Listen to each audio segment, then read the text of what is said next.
Habari na karibu sana ndani ya The Old Platform.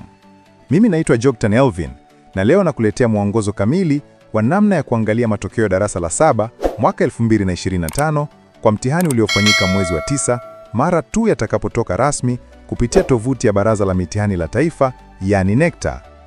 Katika video hii nitakuonyesha hatua kwa hatua jinsi ya kufungua tovuti rasmi www.necta.go.tz, jinsi ya kupata link ya matokeo na namna ya kuyaangalia kwa urahisi bila usumbufu wowote.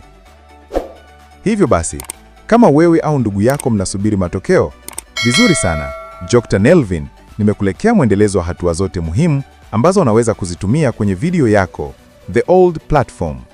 Unaweza kusoma kama voice over au ukaweka kama maandishi captions kwenye video. Twende kazi.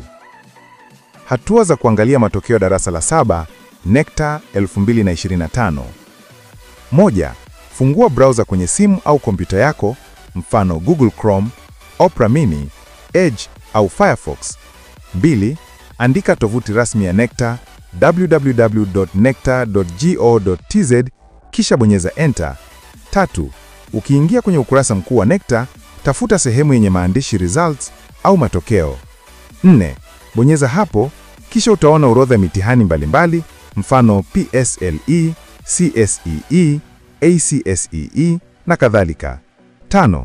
Chagua PSLE, Primary School Leaving Examination kwa mwaka husika, yani 2025, yakiwa yametoka kutayaona. Kwa kuwa hayajatoka, acha tutumie ya mwaka 2024 na miaka mingine kama sample. 6. Baada ya kubonyeza, utapelekwa kwenye ukurasa wenye majina ya mikoa au shule zote. 7. Chagua mkoa wako, kisha chagua wilaya yako, halafu bonyeza jina la shule yako. 8. Orodha ya watahiniwa wote wa shule hiyo itaonekana pamoja na matokeo yao. 9. Tafuta jina lako au namba yako ya mtihani ili kuona matokeo yako. 10. Unaweza pia kudownload au kuchapisha print matokeo yako kwa kumbukumbu. Na hizo ndizo hatua rahisi kabisa za kuangalia matokeo ya darasa la 7 mwaka 2025 kupitia tovuti rasmi ya NECTA. Usisahau kusubscribe hapa The Old Platform, kwa sababu tutakuwa tunakuletea mwongozo na fursa mbalimbali zinazohusu elimu na mambo mengine muhimu.